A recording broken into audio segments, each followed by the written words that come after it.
the whole issue around loneliness has really got to do with connection.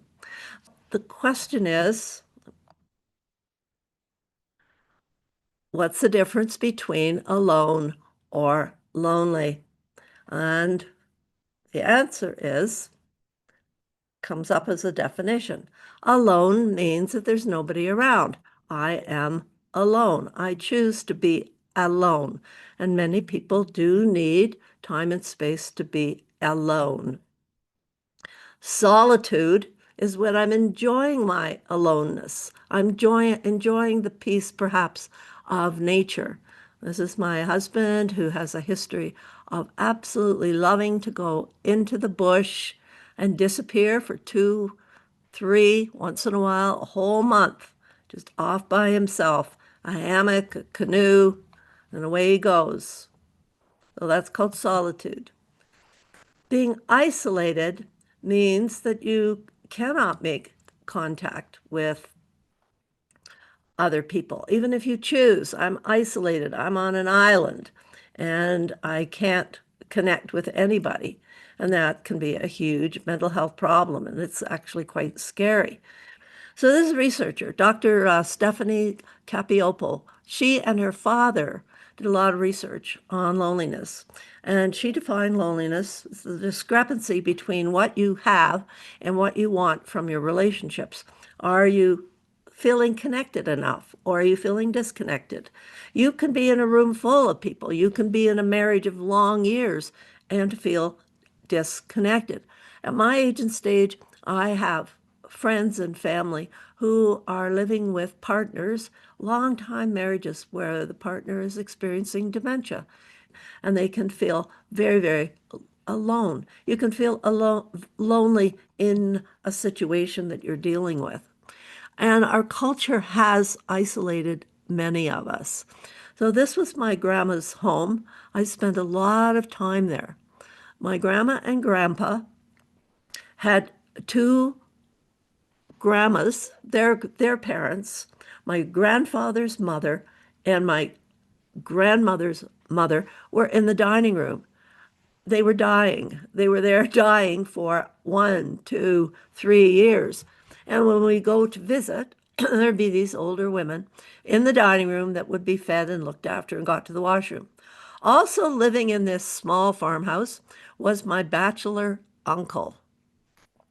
Years later, when the grandmas were gone, my aunt, who back then there were no women's shelters, my aunt left her alcoholic husband, and my aunt moved in with her children. So there was my aunt, her children, my bachelor uncle, and my grandparents. There was never, ever any question about how people kind of longed, those people, those family members, longed for some alone time, just some space to be alone. And my grandma had a little nook place where she would go and read just to get away from sort of the chaos and the noise.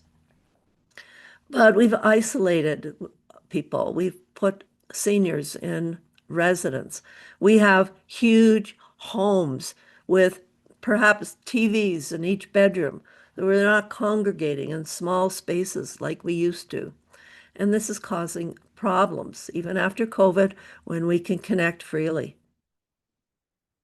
Again, historically, in 1962, Paul McCartney wrote a song called Eleanor Rigby. And I never really paid attention to the lyrics until I started exploring loneliness. And here it was in 1962. He got concerned that the government in England was putting seniors in senior residence. And, I don't know if you remember, but it goes something like this. Ah, look at all the lonely people. All the lonely people, where do they all come from? All the lonely people, where do they all belong? He's really questioning whether we should be segregating older people just because they're getting older. Where do they all belong? Do they really belong in these institutions? Now, we've much, much more improved the quality and also the options of where seniors go when family can no longer care for them. And for many families where the younger generation are required to be employed, it's not like we have many stay-at-home moms anymore. And so we've had to adapt to the conditions of our society. So this is the research of Julianne Holt Lundstedt, other perspectives that spun off of Julianne Holt Lundstedt's work. So she said, loneliness is a major health risk, like obesity or smoking, and public health programs should address it in the same way. She equated or decided from her research that it was equivalent to 15 cigarettes a day. Imagine smoking 15 cigarettes a day and how that would affect your health. That is equivalent to loneliness. And I've noticed our famous Dr. Gabor Mate is quoting this research in some of his talks about the importance of social connection. Then interestingly enough, in 2018, the World Health Organization listed social support networks as a determinant of health. If you had good social networks, your health was improved. If you had poor social support networks, your health was compromised. And all of a sudden, Julianne Holt Lundstedt's research was very important. And then, of course, after this announcement in 2018, what made it worse? COVID. Oh my goodness. And we were forced to then be isolated, which increased the chances of us feeling lonely. And it continues. Dr. Vivek Murthy is the past Surgeon General of the United States. And he did this research, included Lundstedt's work, and put out this advisory, Our Epidemic of Loneliness and Isolation, advisory on the healing effects of connection and community. And he has a beautiful book called Together. So if you want to do more research, his book Together is one you might want to explore. The question is, who are the lonely? What did Lundstedt discover in her research?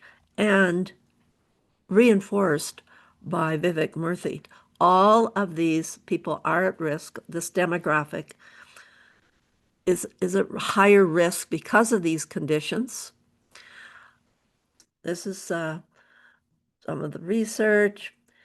And it was youth came up the highest, particularly during COVID, where developmentally youth are expected to go out, spend less time with family, less time with parents. During COVID, they were locked up with their family and not out dancing and not out socializing, not out doing many of the sports that they would do, not doing a lot of the activities that they would ordinarily do at the age of 18, 25. This might be of a stereotype, but out drinking at the bars and having fun. And then the next demographic was nearly just over half of the moms of young children at home with still all the pressures, but not the support system that they had before.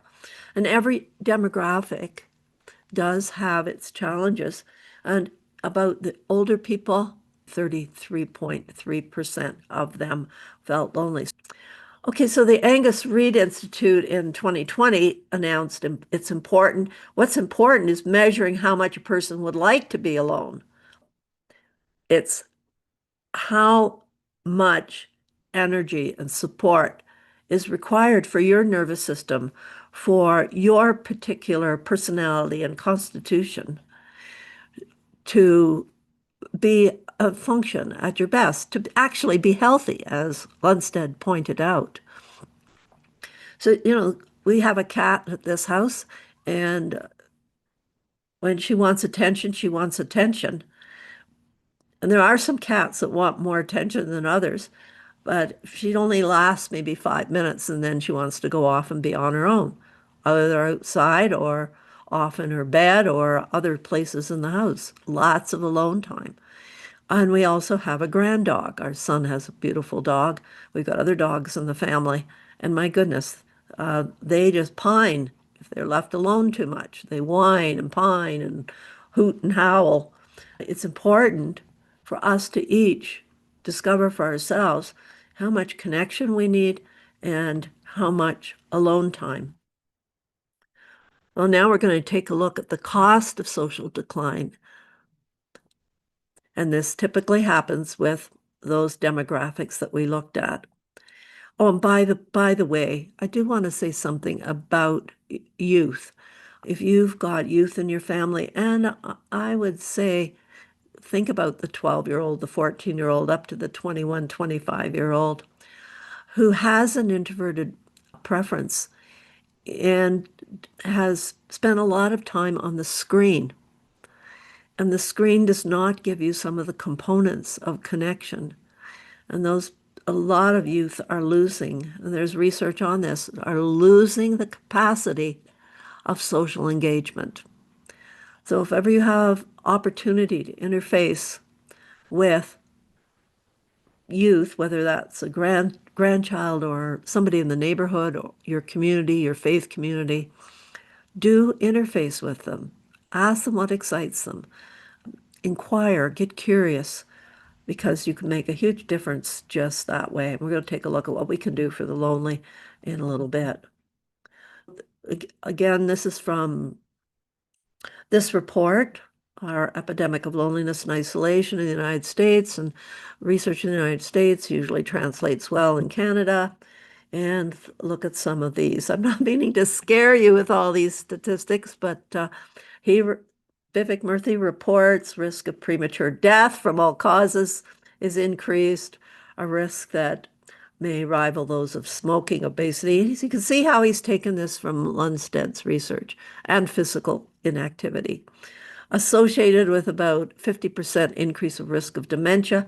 This is significant, very significant. And if you know of any older person who is starting to have hearing loss, please, please encourage them to go for a hearing test. Why? Because loss of hearing affects social interaction. People who can't hear properly or engage in a conversation easily will back away from social engagement, and then that affects the chances of loneliness, which then affects this whole piece around dementia. 29% increased risk of heart disease and 32% increased risk of stroke, associated with higher rates of depression, anxiety, and suicide. Depression, anxiety, and suicide are often missed because those are the quiet people. Those are the people who don't speak up. And we need to pay attention to the quiet ones.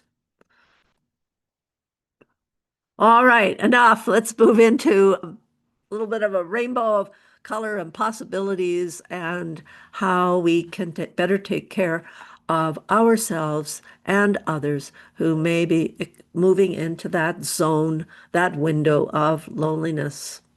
So again, Julianne Holt-Lundsted's research helps us. And she's basically saying that 50%. So we want to remind ourselves that we can increase our lifespan. How do we connect to ourselves and to others? So first is to connect to and for yourself. And that means checking in. Am I lonely? And what am I going to do about it? Here's some research to support this. I believe there's a Netflix documentary about the Blue Zone, where there are spots on planet Earth, on our globe, where people are living much longer than in other places. And in these areas, older people, people that often are what you would consider marginalized, are included in meaningful ways. They belong. Belonging is a very important word in the research of loneliness. And so we've got the Blue Zone research, which was very well done. And interviews with people that lived very long years, and the number one factor they all had in common in these places all over the world was they were needed. They had a sense of purpose. They had a community. They were contributing. Women, even over 100, would be preparing meals. They had a reason to get up in the morning to connect and to share. I'm going to share with you three different ways of connection that are important for human beings, again, supported by Vivek Murthy's research. And the number one is confidant, somebody you feel comfortable telling next to everything to.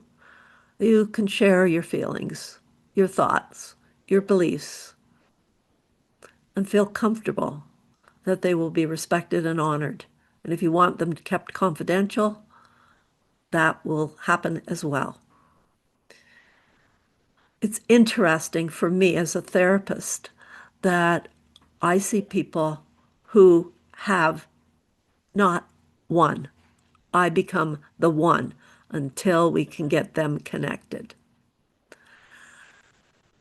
So if you don't have a confidant, this is a sign that it's really important for you to find that one person. That's where to begin. Do you have one person that you can feel emotionally safe with?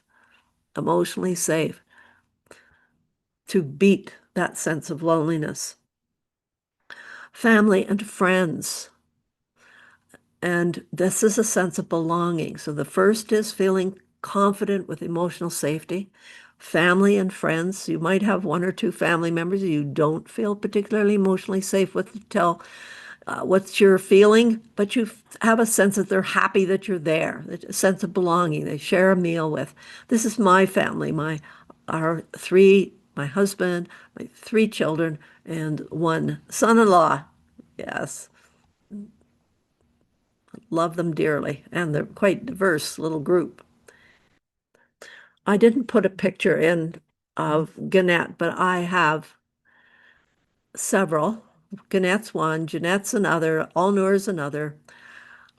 People that consider me their mother because they did not have a sense of belonging, and they've become extended family members. Family does not come through blood.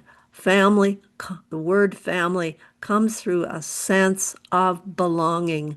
So if you receive the message, you belong here, then that gives you a sense of what family typically can provide. That's why it says family and friends. And many, many people are lonely. So you have the ability to say, you belong here. You can invite somebody for lunch, for dinner, even just a walk. You belong in my space. And the third area of connection is community. Belonging to a community, whether it's a faith community, a volunteer community, your neighborhood community, where you feel a sense of purpose and contribution, where your contribution of your skills, your talents, your strengths are acknowledged and appreciated. And there's a gazillion organizations waiting for you. And please consider exploring where you can find a community where you say, yes, I make a difference in the world.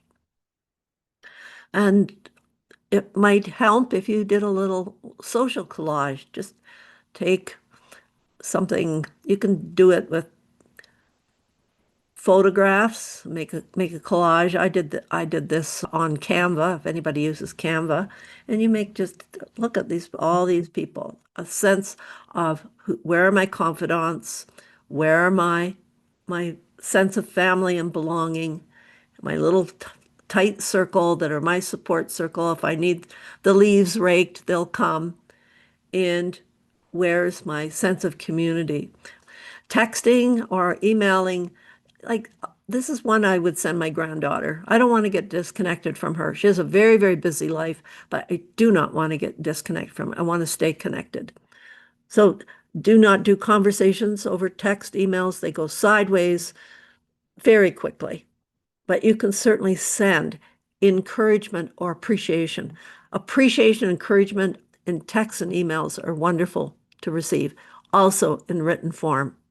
Those three ways are very good for appreciation and encouragement. How are you really? Consider adding really when you call somebody. How are you really? That opens up. I really care. There's some interesting research that says that people's spirits are lifted and they feel a sense of connection if they know someone cares about them. Isn't that amazing? Leave a voice message saying, just thinking about you. Send a text or an email doing encouragement or appreciation. They've done something for you. Or just thinking about you makes a difference. And you can connect this way too if people are long distance. FaceTime's wonderful. And hanging out, just hang out, going for walks.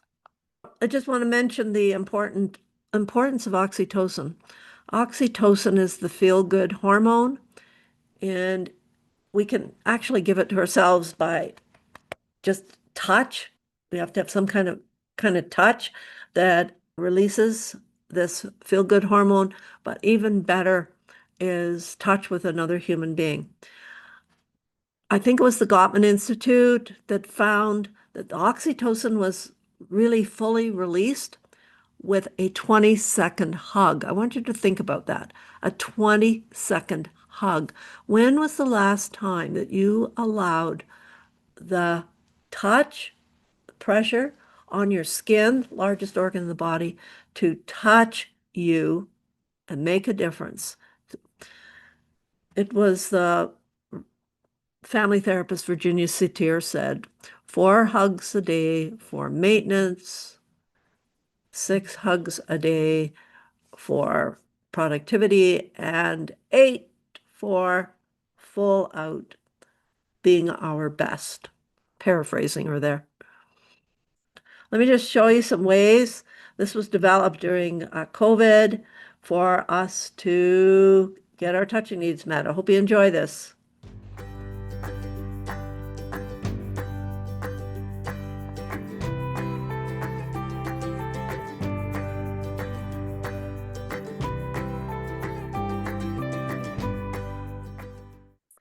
Okay, and how do we connect to the lonely? Vivek Murthy said the foundation for connecting with other people is connecting with ourselves. When we connect with others, we want to check, are we doing 5 positives to 1, either criticism or negative, or complaining about the weather, complaining about politics, complaining about, anything that's kind of a downer. Are you doing 5 positives for uplifting yourself and others in our thought patterns? 5 positives to each negative. And it's sort of like an emotional piggy bank. Are you putting more in than you're taking out? When you approach people, are you approaching people with a soft heart? Just open with curiosity. Curiosity is a very important word. Not to convince that somebody's spending too much time alone, not to give them all these statistics, but to approach with just an open heart and say something like, I've been thinking about you. I'm curious how you're doing. And Nan Henderson, who I took some resiliency training from, says it's so important to give the message in 110 ways. I see you, I hear you, and what you say matters to me. So I'm really here listening. And we listen with our ears. We seek to understand, not necessarily to listen while formulating our response. We get curious about, that's interesting. Oh, I don't understand that. Tell me more. And what can you do with your hands? Oh, during COVID, I was asked to support a woman in Montreal, and she was very isolated, didn't know people. She lived in a condo building. And I said, would you be willing to just experiment with something? And she said, yes. So I knew she had shared with me that she liked making soup. Like I asked what energized her, what she liked to do.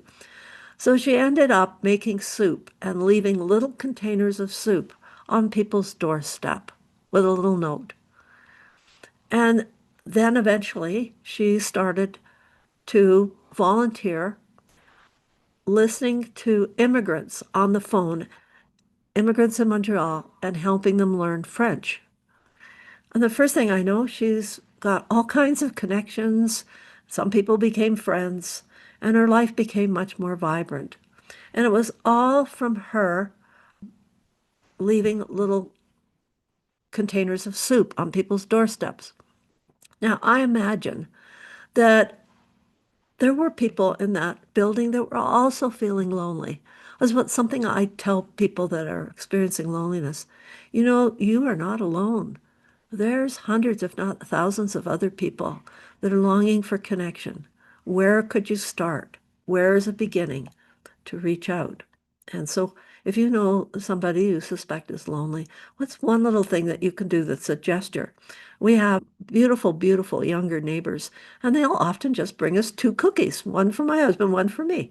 And it just says, I'm thinking about you. It's just so beautiful. And I feel so connected to them. Sometimes there's a young guy up the way that shovels the snow and he waves. Beautiful things that we can do with our simple, that we can do with our hands to let people know we care. Give what you can. To me, this is life purpose. Know what you have to give and give what you can. And express appreciation. How do we give meaningful appreciation?